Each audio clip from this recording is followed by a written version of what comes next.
우선 저희가 이제 지게차, 이제 타이어 교체할 때, 이제 다른 플랜트에서 지게차를 빌려와가지고, 이렇게 한쪽에 이제 지게차 포크를 들어가지고, 타이어를 이제 교체하는 작업을 했었었는데, 이제 저희가 유압 장비 새로 하나 구매해가지고, 이렇게 다른 지게차 빌려올 필요 없이, 이제 이러한 유압 장비를 이제 지게차 타이어 교체하실 때 쓰시면 되는데요. 이건 이제 유압 장비의 유압성은 아무래도 유압을 이용해서 드는 거다 보니까, 이 유압이 풀릴 수도 있고, 이제 그래가지고 좀 전도나 좀 중량을 넘어진 그런 위험이 좀 있겠습니다. 그래서 뒷바퀴 이제 교체하실 때는 이 유압실의 중간에 이렇게 올리셔 펌핑을 하셔가지고 지게차를 들어 올리신 다음에 이 양쪽에 있는 지게차 뒷바퀴를 교체하시면 되고요. 이제 앞바퀴 같은 경우에는 이제 포크를 좀 들어가지고 이제 오른쪽 바퀴는 이제 오른쪽 축, 왼쪽 바퀴는 이제 왼쪽 축에 이제 대셔가지고 이제 지게차 펌핑을 하셔서 이제 타이어를 이제 교체하시면 되겠습니다. 근데 이제 좀 중요한 게 이제 고인목이 있는데 이 고인목이 지금 좀 높은 상태여가지고 높이가 엄청 이게 높이 들어올려야 이제 사용이 가능한 상태예요. 그래서 이거는 저희가 좀 낮은 걸로 구매해서 변경할 예정이거든요. 그래서 그때 낮은 상태에서 이 고인목까지 하시고 이제 타이어를 교체를 하시면 되겠습니다. 이게 가끔씩 보면 옆면에서 이렇게 들다 보면 이게 옆으로 넘어갈 수도 있고 그래가지고 좀 위험성이 있다 보니까 좀 이건 꼭 앞쪽에서 이제 앞바퀴는 앞쪽에서 뒷바퀴는 이제 뒤쪽에서 이렇게 하셔가지고 타이어를 교체하시면 되겠습니다. 이거 위치는 이제 구동 창고 안에 있고요. 혹시나 거기 없으면 이제 물류팀의 1년 주인님께 한번 물어보시면 이제 위치를 안내해 주실 겁니다. 네. 그럼 저희 이제 3월 다음 주 월요일이죠. 이제 건강진단 찬주 씨는 병원에서 받으시죠? 네. 네. 나머지 분들은 이제 회사에서 받으시는데, 이제 시합병원에서 이제 출장 버스가 와가지고, 이제 저희 식당 1층에서 이제 건강진단을 이제 실시하는데요. 이제 건강진단의 주 목적은 직업병 저희 원료에 대한 유해인자죠. 원료에 대해서 저희 어떤 위험성이 있는지, 그런 직업병 예방을 하는 게 목적입니다. 조선업 쪽에 이제 용접을 많이 하잖아요. 용접사무 선생님들이 이제 용접을 하다 보면 용접흉, 이제 용접봉 자체가 중금속이 많이 함유된 그런 용접봉이다 보니까 이제 마스크를 쓰고 하면 괜찮은데 주로 이제 마스크를 안 쓰고 하시는 분들이 대부분이어서 용접하다 보면 그 중금속이 체내에 축적이 돼가지고 나중에 큰 폐질환이라든지 그런 직업병으로 좀 이어질 가능성이 있다 보니까 1년에 한 번씩 저희는 이제 꼭 이 특수건강 법적으로 하게 되어 있는 이제 건강진단을 실시하는 겁니다. 그래서 이제 저희 원료로 따졌을 때 DMF, 이제 여기 계신 분들은 쓰지는 않는 원료인데요. DMF는 이제 간독성 물질이어가지고 저희가 감기는 피 검사를 통해서 감기는 검사를 하게 되고요. 폴로엔 ECH 페놀 이런 용재료 같은 경우는 저희가 이제 여가지 교체하거나 이럴 때 증기를 좀 많이 노출되잖아요. 그렇게 노출되었을 때 체내에 얼마나 이런 증기류가 측정이 되는지 소변 검사를 통해서 이제 증기량을 측정합니다. 소변에서 이제 체내 측정량이 이제 얼마인지를 알려고 이제 소변 검사를 실시하고요. 이제 저희 고형 플랜트, 고형 분지나 데타, 아민류를 이제 사용하는 부서는 아무래도 이제 호흡기계 질환이 이제 발생될 위험이 있다 보니까 기관지염, 폐질환 이런 거가 있다 보니까 폐기능 검사, 이제 간호사분들이 이제 물어보세요 하는 그 검사 있잖아요. 그게 이제 폐활량 검사인데 이제 그런 폐활량 검사를 하게 됩니다. 네 번째는 이제 야간 작업. 저희 근로자분들께서 이제 교대 근무를 하시다 보니까 아무래도 신체적 좀 리듬이 이렇게 변하잖아요. 그럴 때 이제 피 검사, 이런 콜레스테롤, 이상 지지혈증 그런 거를 이제 확인하기 위해서 LDL, HDL 이런 피 검사를 통해서 지질 검사를 실시하게 됩니다. 5번째도 이거 해당이 없는 건데 황사는 또 치아 부식 유발물질이기 때문에 치아 검사를 또 하게 됩니다. 그래서 이제 유해인자별로 이제 법적으로 이렇게 어떤 검사를 해야 되는지 이렇게 다 그 원료별로 이렇게 틀리게 돼요. 그래서 이제 검사하는 항목도 틀린데요. 이제 원료가 틀리다 보니까 이제 유해인자도 틀린데 이제 이행 같은 경우는 이제 이런 소변통을 배부를 안 해드렸어요. 이 소변 검사 항목이 따로 없어가지고 일반 그냥 검사 당일날 시트러지라고 해가지고 색깔이 변하는 소변 검사지가 있는데 검사 당일에만 해주시면 되고 나머지 플랜트에서는 소변통을 받으셨을 텐데 이제 건강진단 기준으로 이제 마지막 근무나 종료 근무 2시간 직전에 이 소변통에 종이컵을 좀 받으시고 세 개 소분을 해주셔서 냉장 보관을 해주시고 이제 검진할 때 이걸 제출하시면 측정을 해줄 거거든요. 혹시나 이제 병원 가시는 분들은 병원 방문 이제 기준 삼고 이제 그 마지막 근무 때 이 소변통을 채취하셔가지고 이제 병원 가셔서 제출하시거나 아니면 뭐 월요일날, 다음 주 월요일날 이 부서에 놔뒀다가 제출하시거나 내일이 야간 근무죠. 네, 야간 근무. 맞죠. 네, 그래서 마지막 3월 25일 전이니까 그때 제출한 두 가지 방법으로 하시면 될 것 같습니다. 네. 그래서 다 이제 피 검사는 다 공동으로 좀 진행을 하게 되고요. 소변 검사 같은 경우는 이제 EN이랑 뭐 PI 이런 부서 빼고는 다 해당이 되고 이제 폐활량은 KM도 폐활량 검사는 안 하게 됩니다. 불어보세요 하는 검사를 안 하게 돼가지고 펜 없어요. 불어보세요 하는 폐활량 검사는 안 하기 때문에 그것만 KM도 참조를 해주시면 될 것 같습니다. 이거보다 여기가 습관적으로 네.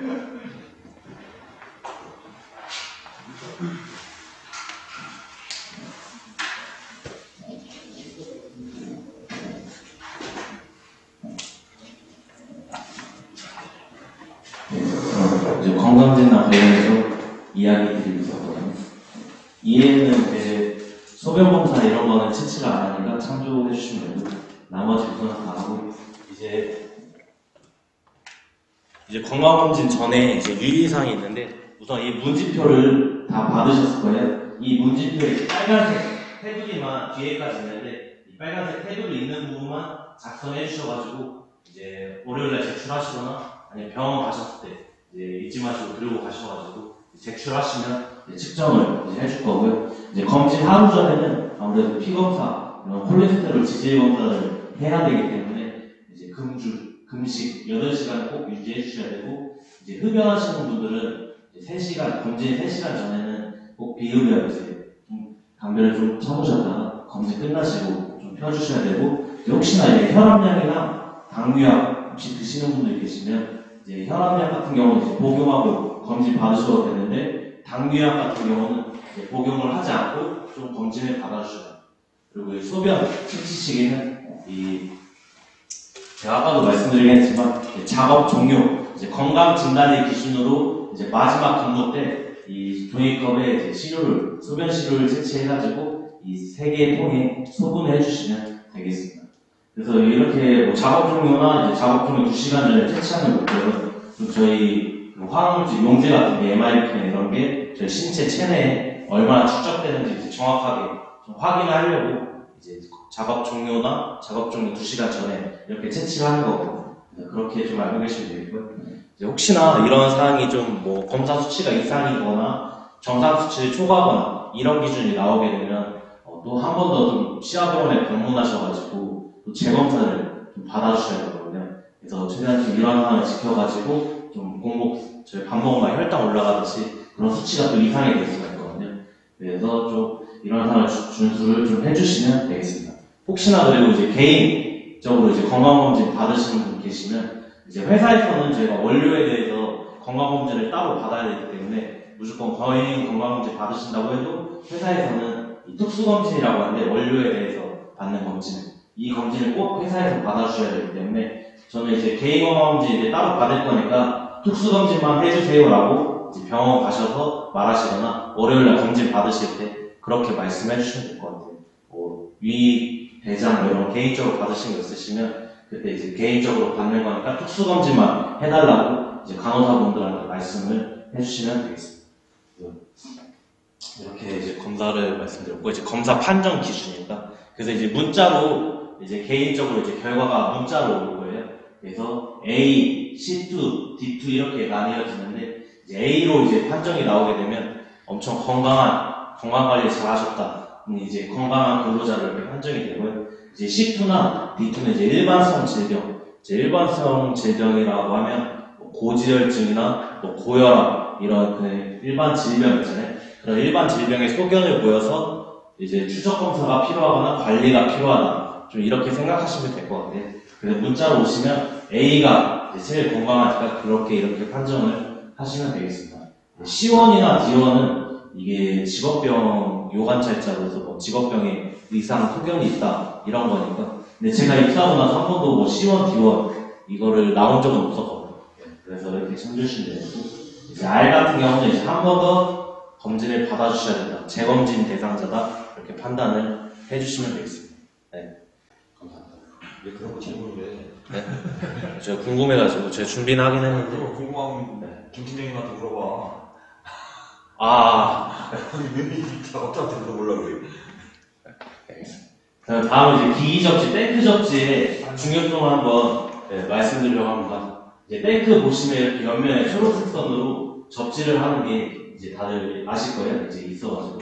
그걸 하는 이유가 이렇게 탱크 교반을 하다 보면 이 교반 속도가 엄청 빠르죠. 만약 이걸 용제라고 생각하고 뭐 MIBK 이런 거 패실레인가 이런 걸 생각하면 안에 뭐 원자전자가 이렇게 충돌하면서 충돌 대전이라는 이제 정전기가 엄청나게 발생할 수가 있거든요. 그래서 이러한 거를 좀 해소해주기 위해서 이렇게 접지를 통해 가지고 탱크 안에 축적될 수 있는 정전기를 이제 해소시켜 주는 겁니다. 이건 다행히도 이제 수용성 에폭시여가지고 물이랑 뭐 유화질 이런 게 섞여져 있어가지고 물이 거의나 주요 성분인지 물질이랑 크게 상관없는 것입니다.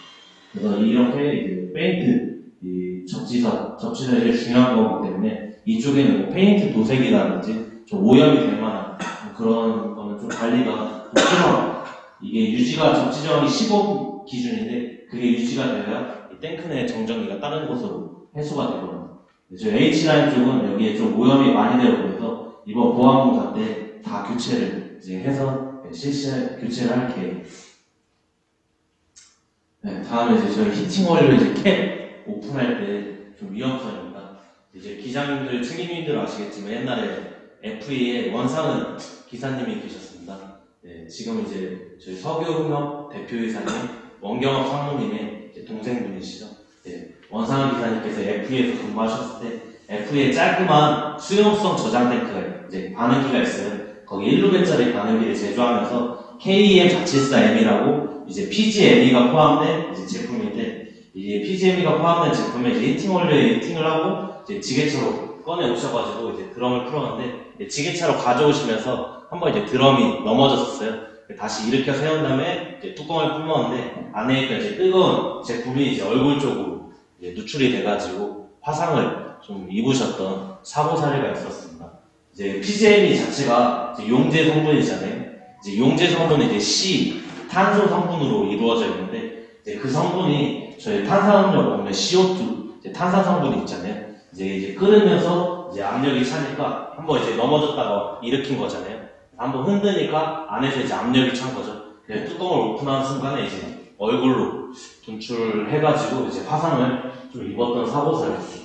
최근에 좀 유사한 게 이제 YD에서 KDL 190DG60이라고 이제 MDM을 이용해서 커트하는 제품인데, 그 YD 현장 안에서 이제 비닐을 씌워놓고 이제 스티머스를 넣어가지고 임시 히팅을 한 다음에 이제 뚜껑을 좀 천천히 오픈해야 되는데 그걸 너무 세게 해가지고 이제 뚜껑이 날아가면서 안에 있던 유체가 조금 누출됐던 사고 사례가 있었는데요. 다행히 이제 제 근로자가 좀 멀리 있어가지고 뭐 아무런 다치지도 않고 잘 끝났는데, 뚜껑이 날아가가지고 뚜껑을 못 찾았다는, 못 찾아가지고 그게 좀 있어가지고, 어쨌든 DG60도 MDM을 커트하는 거기 때문에 이게 이렇게 뭐 흔드는 막 그런 건 없었는데 안에 이렇게 끊는 게 있어가지고 탄산 성분 때문에, 탄소 성분 때문에 이게 뚜껑을 오픈하자마자 이제 한번 누출됐던 사고, 유사사고, 아차사고가 있죠.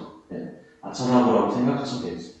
그래서 뭐 커튼품이나 이런 거 히팅해가지고 이제 뚜껑을 따실 때는 무조건 최대한 천천히 오픈해 주셔야 되고, 만약에 세게 까면 압력이 좀 분출될 수가 있으니까 그 점을 좀 유의를 해주시면 되겠습니다. 이제 뭐 저희 YD170이나 YD128 이런 거는 용제 성분이 거의 다 회수되기 때문에 그런 성분이 좀 강한, 그런 경우가 좀 드물긴 한데, 이런 커튼품들은 그런 경우가 좀 있기 때문에 좀 참조를 해주시면 되겠습니다.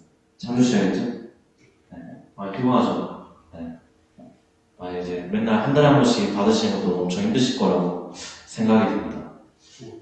네, 인수인계도 맨날 늦게 끝나시고. 그래서 공정 진행 중에 이렇게 하면 딱 좋은데. 원래 네. 저 예. 용이하는 거는 네, 다 작은 이용합니다. 뚜껑으로 벤트 역할을 하는 거기 때문에 네. 그쪽으로 압을 먼저 빼준 다음에 아, 작은 뚜껑 먼저요? 큰 뚜껑을 넣고요. 아, 큰 뚜껑부터 열니까 투머지고 튀고 그러고. 제가 YD에서 배울 때는 큰 뚜껑 이렇게 살살 열라고. 조금 그러니까. 열고 하게 때까지 기다리면 되지.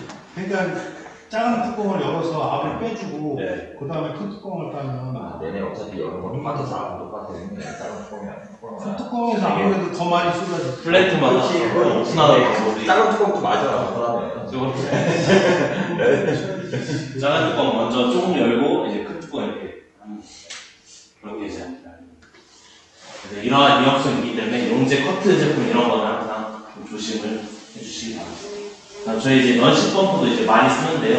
이제 저장 탱크가 저희가 많아지다 보니까 주로 이렇게 넌시 펌프를 많이 쓰는데 옛날에 저 FE에 계셨던 강충남 기장님이 지금은 이제 AL 플랜트라고 해가지고 이제 아크릴산 주로 쓰는 이제 플랜트에 팀장님으로 계세요. 근데 거기 이제 플랜트에서 이제 아크릴산 압력을 걸려면 넌시 펌프 압력을 걸려면 뒤에 있는 이제 공급수 압력을 살짝 빼줘야 되잖아요. 근데 여기 빼주는데 제이자가 여기에 있는 상태에서 이 호스 이제 밸브를 돌렸는데 이제 공기가 아니라 공기가 좀 빠지면서 그 다음에 아크릴산이 얼굴 쪽으로 누출돼가지고 그때 눈을 좀 심하게 다친 적이 있었습니다.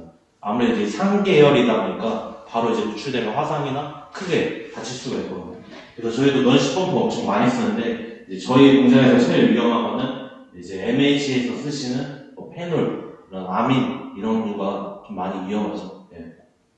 뭐 MIBK 아세톤 이런 용재료 같은 경우는 금방 휘발되긴 하지만 아민이랑 뭐 페놀 이런 거는 닿으면 가성사 이런 거는 좀 닿으면 화끈화끈하고 화상의 위험이 있기 때문에 이런 걸 좀 주의해 주셔야 돼요. 그래서 제일 좋은 방법이 이제 반대쪽에서 이제 해서 압력을 풀어주는 게 반대쪽에서 에어밸브 조작하는 게 제일 안전한 방법이겠죠. 그때 이제 MH에서 한번 이제 페놀 압력 밸브 이제 현준 씨가 여기 앞에서 이렇게 돌리고 있더라고요. 그래서 바로 말해주긴 했었는데, 그래서 웬만하면 반대쪽에서 이렇게 돌릴 수 있도록 영준 씨나 이제 호범 씨 확인해 주시면 될 것 같습니다. 생각나시면. 네, 이건 우수 사례로 준비했습니다. 이제 화상사고 재발 방지 대책을 위해서, 재발 방지를 위해서 이렇게 방해복까지 입고 해주시고, FE도 많이 입어주시더라고요. 근데 이게 좀 단점이 여름철에는 좀 많이 더워가지고, 이게 화상을 예방하기 위해서 제일 좋은 방법이긴 한데, 이게 저희가 손목 같은데 화상을 많이 입잖아요. 네, 그래가지고 좀 이렇게 입고 이제 하는 건데. 여름에 저옷 입어서 화상 입는 거 아니에요? 네. 이것 때문에 보안면도 쓰시고, 네, 이것 때문에 방열복 입으시고, 한 우수 사례로 한번 준비해왔습니다. 네, FE랑 많이 입으시더라고요. 네, 그래서 이제 RTO 이제 빨리는 이제 덕트 관련해가지고 이제 직결식이랑 이제 포이식 이런 걸 이제 알려드리려고 하는데 말씀드리려고 하는데 저희 현장 이제 진공펌프 벤트 쪽 보시면 이게 벤트가 이제 이렇게 후드가 있는 포이식이 있고 이렇게 플랜지 결속형으로 된 이제 직결식이 있는데 이거의 장단점이 각각 있어요. 이제 P&I로 빠졌을 때 이 MH P&I인데 직결식으로 보면 MH는 이제 다 P&I 일직선으로 되어 있죠. 이 FA라는 위에 이렇게 해가지고 이렇게 플랜지로 되어 있는 게 이런 식으로 표현을 하거든요. 근데 이걸로 직결식으로 했을 때 이제 장점은 냄새가 안 나요. 냄새가 안 나가지고 좀 작업 환경이 개선이 좀 되고 냄새가 안 나가지고 좀 그래서 냄새가 안 나는 환경으로 되고 이제 단점으로는 이제 밸런스 같은 게 깨지면 이제 진공펌프 이제 액화된 게 진공펌프 쪽으로 역류돼가지고 바로 스크러버나 RTO 이쪽으로 액상이 유입이 되는 거죠. 그래서 공정상으로 좀 그런 게 있고 이제 포이식 같은 경우는 이렇게 포이식 공간이 조금 있다 보니까 이제 가스를 회수하면 이쪽으로 흡입하는 양이 흡입하는 배풍량이 좀 적으면 이렇게 누출이 될 수가 있거든요. 그래서 이게 누출이 되면 좀 현장에 좀 냄새가 많이 나겠죠. 그래서 FE 3층 여름철에 가보시면 MIBK 냄새가 엄청 많이 나가지고 저희가 이거 그때 작년에 직결식으로 바꾸려고 했는데 그때 이제 1차적인 문제가 직결식으로 바꾸면 이제 냄새가 안 날 거잖아요. 근데 2차적인 문제가 이제 원단위 수율, 그 다음에 MIBK에 대한 원단위 수율이랑 이제 아까 말씀드린 이제 RT로 유입되는 액상이네, MIBK랑 폴루에 이렇게 RT로 넘어가면 RTO에 무리가 가기 때문에 그런 좀 2차적인 문제가 있어가지고 원래 FE가 냄새가 너무 많이 나가지고 그때 바꾸려고 했었었는데 다른 방법을 지금 찾고 있어. 여름철에 특히 심해가지고 MH는 지금 지목법 밴드는 다 이렇게 직결식으로 돼 있습니다. 아민 해소하는 건데 거의 이렇게 돼 있고. 그래서 이거에 따른 장단점은 이제 이렇게 포이식은 이렇게 생겼고 옛날에 KM도 이제 포이식으로 했었었는데 그 200번 지목 펌프 이제 밴드 쪽이 이제 포이식 이런 식으로 돼 있었는데 저희가 주기적으로 1년에 2번 이제 화학 작업환경 측정 이제 화학물질 유해인자 노출 기준 측정하잖아요. 거기 측정했는데 이 수치가 좀 높게 나와가지고 그때 직결식으로 좀 KM은 좀 바꿨었어요. 좀 그런 좀 이력이 있고요. 그래서 RTO는 이제 간단하게 좀 원리를 말씀드리면 RTO가 저희가 VOC 이제 휘발성 유기화합물을 이제 처리하는 설비인데 이 휘발성 유기화합물은 쉽게 말하면 용제가스라고 좀 생각하시면 돼요. 용제가스가 이제 밖으로 나가게 되면 산화 반응이라든지 열적으로 온도 햇빛이랑 만나서 오존으로 변하거든요. 오존이 저희 지구 온난화의 주범이잖아요. 오존이 저희 남극에 있는 빙산도 녹이고 지구 온난화를 좀 빨리 할 수 있는 그런 주범이기 때문에 대기환경 법적으로 이런 RTO나 스크러버, 흡착탑 이런 거를 다 설치하게끔 법적으로 좀 규정이 돼 있는 상태고요. 그래서 이렇게 RTO 용제 톨루엔이랑 이런 용제력 가스들은 이런 RTO나 A시터, 흡착탑 이런 걸로 처리해야 되고 경화제 플랜트 같은 경우는 이제 아민류가 있기 때문에 아민류가 물에 잘 녹거든요. 수용성 물질이기 때문에 이제 스크러버, 물로 세정하는 거고 뒤에 후단에 이제 A시터 흡착탑 있죠. 그거는 이제 저희 크실레 같은 것도 MH에서 취급하기 때문에 그 최종 이제 처리는 A시터로 해서 최종적으로 이제 깨끗한 공기가 대기로 배출되는 거죠. 그래서 RTO 같은 거는 깨끗한 공기, 많이 좀 세정이 된 공기, 소각이 된 공기라고 생각하시면 돼요.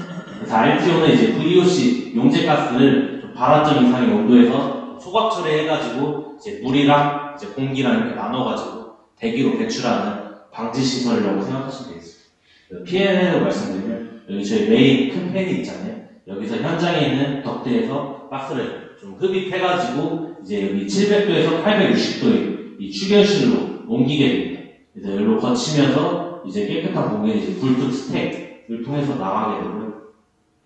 나가게 되면 이렇게 처리가 되는 거고 이 700도에서 860도에 좀 온도를 좀 유지하기 위해서는 그 난방에 도시가스 LNG를 넣어가지고 계속 이렇게 소각을 시켜줘요. 추결실에 이렇게 불꽃을 세워줘가지고 이제 소각 처리하는 거고 이제 생각이 드는 게 이제 톨루엔 가스나 이제 용제 가스를 태우는데 왜 불이 안 날까? 화재 폭발이 안 날까? 그게 좀 의문이었는데 이게 추결실이 따로 이제 분리가 돼 있고 약간 찜질방을 생각하시면 되는데요. 찜질방에 그 고온, 그 사우나에 용제가스를 통과하게 한 다음에 이제 직접적으로 이제 소각시키는 게 아니라 좀 간접적으로 이제 찜질방처럼 이렇게 간접적으로 용제가스를 이제 소각시키는 거죠. 지나가면서 이제 소각이 되는 형식으로 이제 RTO가 처리 방법이 되는 겁니다.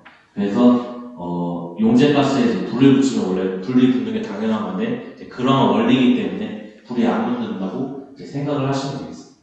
그래서 RTO가 좀 이렇게 이제 구성이 되어 있고요. 그래서 RTO 이제 덕트, 아까 사고 났던 건데 이 덕트의 이제 농도, 톨루엔 가스가 너무 많다 보니까 정전기가 이제 점화가 돼가지고 좀 화재 폭발이 됐던 거고 거기에 이제 재발방 기대책으로 한 게 여기에 이제 LED 가스 감지기 같은 걸 설치해서 이 덕트 내에 가스가 얼마나 유량이 있고 유속이 되고 그런 거를 측정하는 계기를 설치해서 그 계기가 기준치 이상이면 저희가 빨리 조치할 수 있도록 그런 인터롭 같은 거, 펌프 탱크에 수위가 낮으면 펌프가 꺼지듯이 그런 인터롭을 좀 구성을 하려고 해요. 그래서 저희 이 RTO 자체도 좀 오래됐지만 인터롭 자체가 좀 많이 있긴 합니다. 온도가 올라갈 때 이 LNG 버너가 자동으로 닫히고 이 메인 팬이 꺼지고 그런 조치가 인터롭에 좀 여러 개가 있기 때문에 여기에 더해서 저희가 그 LDL 그 농도계를 설치하려고 합니다. 여기까지 좀 이해 잘 되시나요? 네. 그래서 이 RTO랑 A시타워 이제 흡착탑 같은 경우는 안에 야자수로 만든 이제 활성탄 같은 게 있어가지고 이제 걸로 이제 가스가 이제 올라가게 되면 이제 가스가 이제 활성탄 쪽으로 옮기게 되면 활성탄 속에 이제 용제가스가 좀 흡수된다고 해야 되나요? 그런 안 좋은 성분들이 흡수되면서 이제 굴뚝으로 깨끗한 공기가 나가는 시스템이거든요. 그래서 MH는 이제 또 이제 3월달에 다음 주에 이제 활성탄 교체 작업을 해요. 그래서 아무래도 MH 활성탄이 이제 계속 H타워가 돌다 보니까 이제 1년에 한 3번, 4번 정도는 교체 주기를 가져가줘요. 그래서 다음 주 아마 수요일쯤에 그 활성탄 교체 작업을 아마 할 거예요. 예비용 시설을 거의 한 2년에 한 번 많이 안 쓰다 보니까 그렇게 하고 이제 자주 쓰는 계속 사용하는 데는 주기적으로 교체를 하게끔 하고 있습니다. 그래서 이제 가스에 들어가서 이렇게 거친 다음에 깨끗한 공기가 나가는 거고 여기는 이제 LNG가 계속 들어오는 거고 온도가 이제 700도 정도 되죠. 그래서 LEL 기준은 이제 제일 이제 산소 그 폭발 범위가 넓은 가스를 이제 수소라고 하는데요. 수소가 4에서 75%입니다. 그래서 유의에 이게 폭발 상한계라고 하는데 이 폭발 상한계를 초과된 상태에서 이제 불을 붙이면 절대 불이 화재 폭발이 나지가 않거든요. 그리고 LEL은 이제 폭발 하한계인데 이 폭발 하한계 미만에서도 이제 불을 붙이면 화재 폭발이 일어나지가 않습니다. 그 대신 여기 4에서 75 범위 안에 있으면 이게 불을 붙였을 때 화재 폭발이 일어나는 거거든요. 그래서 이거 폭발 범위를 저희가 준수하기 위해서 이 LEL 그 농도 계기 기준이 저희 MEK랑 크실레는 1.4, 11.4, 그 다음에 1.17%로 좀 범위가 좁잖아요. 물론 이게 뭐 위험하다, 안 위험하다, 이걸로 좀 나누기가 좀 그런데, 이 수소는 4에서 75기 때문에 엄청 넓은 거죠. 네. 그래서 MH 쪽에 가스랑 그 감지기 쪽에 가끔씩 막 수소 쪽에서 울리잖아요. 그때 이제 저희 당직자분들이 교체하면서 좀 밸브를 뭐 안 잠갔거나, 그래가지고 수소가 조금씩 유출돼서 이제 가스 감지기 울리는 거거든요. 네. MH 쪽 수소 감지기 저희 세팅이 돼 있어가지고, 이제 그런 식으로 이제 확인하시면 되겠습니다. 그래서 여기 1.4에 LEL 기준에 저희 20% 하한 20%를 곱해가지고 LEL보다 한참 높은 값에서 이 값이 뭐 기준치가 초과되면 바로 저희가 뭐 에어파지를 한다든지 뭐 메인팬을 끈다든지 좀 그런 조치를 좀 하려고 합니다. LEL 되기 전에 좀 미리 감지해가지고 조치를 할 수 있도록 좀 그런 계기 조치 설치해서 좀 진행을 하려고 합니다. 그래서 이제 현장에 이제 벤트들이랑 저희 대기압 저장 탱크 벤트를 보시면 이런 식으로 이제 설비 장치 두 개가 설치가 되어 있는데 이 아래쪽에 있는 게 화염 방지기라는 거고요. FA, 프레임 어레스트 이런 쪽으로 말하는 거고 이제 위에 있는 이제 오른쪽에 쭉 튀어나오는 거 이게 브리더 밸브, 통기 밸브, 숨 쉬는 밸브 이런 식으로 이제 명칭을 부르는데 저희 이제 인화성 물질을 취급하는 이제 대기압 탱크에는 무조건 이 통기 밸브가 설치되도록 법적으로 좀 규정이 되어 있고, 이제 화염 방지기 같은 경우는 이제 인화성 물질을 취급하는 이제 화학 물질, 화학 설비 같은 경우는 이제 화염 방지기 설치가 있도록 되어 있습니다. 이 화염 방지기의 구성은 이 가운데에 메시막, 저희 메시막 있잖아요. 그 메시막이 진짜 수백 겹 있다고 생각하시면 되거든요. 수백 겹이 있어가지고 만약 불꽃놀이를 한다고 치면 불티 저희 화학 공장에서 불꽃놀이를 할 일은 없겠지만 불꽃놀이를 한다고 치면 그 불티가 이 저장된 벤트로 이렇게 떨어질 거 아니에요. 그 떨어질 때 불티를 잡아주기 위해서 이 메시망을 거치면서 화염이 사그라든 없어주는 그런 역할을 하는 거거든요. 그래서 그런 역할을 하는 게 이제 화염 방지기라고 생각하시면 되고, 화염 방지기 같은 경우는 옛날에 뭐 뉴스 18년도에 뭐 기억하실 수도 있겠지만 외국인이 풍등을 날렸는데 그 풍등이 이제 떨어져가지고 이제 가솔린 탱크 그 구역 고향에서 나온 거거든요. 고향에 이제 가솔린 탱크 구역에서 나온 건데 이 주위가 다 잔디였어요. 이제 풍등이 떨어지다 보니까 이 풍등에 있던 불씨가 이 잔디에 달라붙어서 화재가 좀 크게 났던 거죠. 근데 그 불티가 이제 가솔린 탱크 벤트에 있는 이제 그 벤트로 들어가가지고 가솔린에 이제 점화가 돼가지고 좀 이렇게 사진처럼 큰 화재가 났던 사고 사례가 있었습니다. 근데 그 사고 사례의 주 원인이 화염 방지 FA를 설치 안 해가지고 났던 거죠. 네. 그래서 FA가 있었으면 이 메시망을 통과하면서 그 불띠가 없어졌을 텐데 이 FA가 없어가지고 좀 이렇게 큰 사고가 발생했던 거죠. 그때 외국인이 풍등을 날렸었는데 그게 좀 운이 없게도 여기에 떨어졌던 거죠. 그리고 엄청 큰 사고가 있었었어요. 네. 이게 대표적인 FA를 설치 안 해서 좀 발생한 사고 사례고요. 이 브리더 밸브 같은 경우는 주로 이제 탱크에 저 MH 뭐 다이마 탱크나 그런 데 많이 달려있는데 주로 대기압 탱크에 설치되는 거고요. 이거는 뭐 쉽게 설명드리면 탱크의 진공을 방지하는 설비입니다.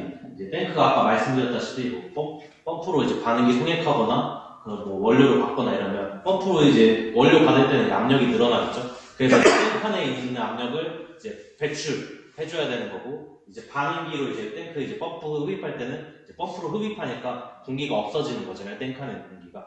그래서 탱크 내에 이제 진공을 방지해주기 위해서 이게 열리면서 이제 공기를 넣어주는 거거든요. 그래서 이 세팅 자체가 상압이 이제 저희 대기압이 1kg인데 미압으로 설치를 해놔가지고 진공이 최대 안 걸리도록 미압으로 세팅이 돼 있어가지고 이 왼쪽에 있는 게 열렸다 닫혔다 하면서 그 상황에 맞춰서 공기가 들어가거나 내뿜거나 이런 역할을 해주는 게 브리더 밸브라고 생각하시면 되겠어요. 현장에 보시면 되게 이제 많이 있죠. 다음에 이제 마지막 과목인데요. 산재 제도 말씀드리도록 하겠습니다. 저희가 이제 산재를 신청하면 사고가 나면 안 되잖아요. 혹시나 사고가 났을 때 이제 산재 신청을 해야 되기 때문에 이거 관련해서 한번 말씀을 드리려고 합니다. 그래서 산재 신청 조건은 뭐 아시겠지만 이제 회사에서 다친 업무상 일하다가 다치거나 업무상 질병, 뭐 BPF나 뭐 알러지 반응 이런 것 때문에 화학적 뭐 질병 이런 거는 이제 출퇴근제 이제 버스 옛날에 YD 친구가 저희 버스에서 내려갈 때 경기실 앞에 버스 정류장 있잖아요. 거기 내렸었는데 오토바이가 한번 쳐가지고 버스 정류장에 깊게 이렇게 주차를 안 하고 좀 멀리 주차를 해가지고 지나가면서 사고를 당했던 적이 있었거든요. 이제 그런 경우에 이제 출퇴근제 이런 세 가지 경우에 산재 신청할 수 있는 조건이고 뭐 회식하러 가거나 그럴 때 이제 교통사고 나면 그런 경우도 해당이 돼요. 그래서 이제 이제 산재는 이제 산업안전보건법이랑 이제 산업재해보상보험법 이 두 가지 법에 적용을 받는데요. 이제 산업재해보상보험은 이제 근로복지공단에서 이제 주관하는 거고 산업안전보건법은 이제 노동부 이제 주관을 받는 겁니다. 그래서 이 산업재해 조건은 이제 아까 업무상 재해이면서 무조건 이제 4일 이상의 이제 치료가 필요하거나 입원 치료나 통원 치료가 필요한 경우에 해야 되고 이 산업재해보상보험법 을 보시면 3일 이내의 요양으로 치유될 수 있으면 요양급여를 지급하지 아니한다라고 이렇게 되어 있어요. 3일 이내니까 이제 4일 이상이겠죠. 4일 이상 뭐 치료를 받거나 통원 치료를 받아서 회사 출근을 못하는 경우 성립이 되는 거고요. 산업안전보건법은 3일 이상의 경우에 사고가 났을 때 이제 보고만 이렇게 하라고 되어 있어요. 그래서 이게 두 개가 좀 차이점이고요. 보고할 때는 이제 재해조사표를 작성해서 이제 하면 되는 거고요. 그래서 이제 3일의 기준은 이제 사고 발생 당일날은 좀 빠지고요. 사고 발생 다음날 해가지고 병원 치료 때문에 이제 회사 출근을 못 하신 경우에 한해가지고 이제 산재 성립이 이렇게 되고 있습니다. 근데 그 사고 발생 다음날부터 뭐 중간에 한번 출근하셨으면 이건 이제 산재 성립이 안 되고요.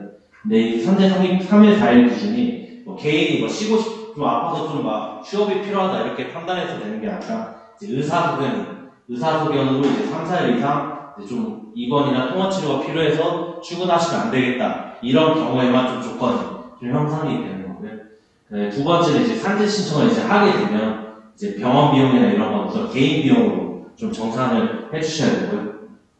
그 다음에 휴업급여 같은 경우는 이제 3개월치 평균 임금을 이제 산정해서 지급해드리게 되는데 월급, 상여금, 뭐 연중휴가비, 뭐 제한제도 포상금 이런 거 다 합쳐가지고 3개월치 평균으로 내가지고 이제 70% 이제 100%가 아니라 70%를 치료기간 내에 한해가지고 이제 회사를 못 가셔서 이제 경제활동을 못 하는 거다 보니까 그 기간에 한해서 휴업급여를 좀 지급해드리게 됩니다.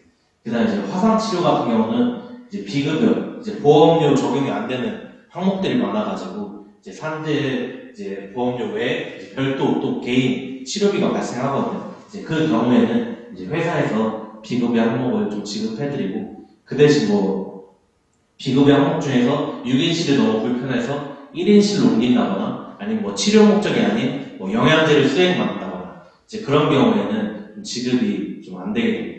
지급 사유가 안 돼가지고 그런 경우만 참조하시면 되고 이제 가끔씩 이제 산재 처리 요건이 되는데 이제 개인적으로 공상 처리를 하고 싶다 좀 말씀해 주시는 분이 계세요. 자기는 이제 공상 처리 하고 싶다고 해주시는 분이 계신데 이 경우에는 옛날에는 저희가 이제 16년도 이때는 그 산재 처리하면 회사에 좀 불이익이 뭐 크다고 그런 뭐 있어가지고 웬만하면 산재 처리 요건이 돼도 다 공상 처리하는 그런 그런 시점이었는데 지금 이제 웬만하면 산재 처리가 요건이 되면 무조건 산재 처리하도록 하는 게 저희 회사 좀 지침으로 바뀌어가지고 그런 기준으로 하고 있습니다. 근데 옛날에도 전승철 기사님이 그때 한번 그 손가락에 체인이 끼이셨을 때 자기는 공상 처리 하고 싶다라고 하셨었는데 그때 본사에서 그냥 승지 처리 요건 되니까 그냥 무조건 신고해라 라고 이렇게 하셔가지고 신고를 했었거든요. 이게 법적 기준이다 보니까 그렇게 좀 신고를 했던 이력이 있었어요. 산지 처리할 때 이제 회사 영향은 큰 불이익은 없고요. 나중에 뭐 지도 감소, 뭐 대사 선정되거나 아니 보험료가 좀 올라가거나 그런 유율이 올라가거나 그러한 불이익이 좀 있긴 하지만 그렇게 큰 영향은 없기 때문에 좀 웬만하면 다 산지 처리 신청을 좀 하려고 합니다. 네. 그래서 산지 처리 하게 되면 이제 병원에서 이렇게 요양급여 신청서를 작성하게 되고요. 이제 개인 문자로 이렇게 승인이 되게요. 승인 문자가 오고 이렇게 공문상으로 치료비나 이런 휴업급여 70% 이렇게 이런 공문 같은 게 이제 개인한테 이제 발송되게 무조건 좀 경미한 사고라도 무조건 다 팀장님이나 저희 뭐 안전팀 사업소장님한테 무조건 우선 팀장님들한테 보고하는 게 제일 우선이겠죠. 기장님들이나 팀장님한테 제일 먼저 보고해 주셔가지고 경미한 사고라도 무조건 보고를 해주시면 사업소장님이나 거기서 판단을 한다고 하시니까 이제 그 상황에 맞으면 무조건 보고를 좀 해주시면 되겠습니다. 네.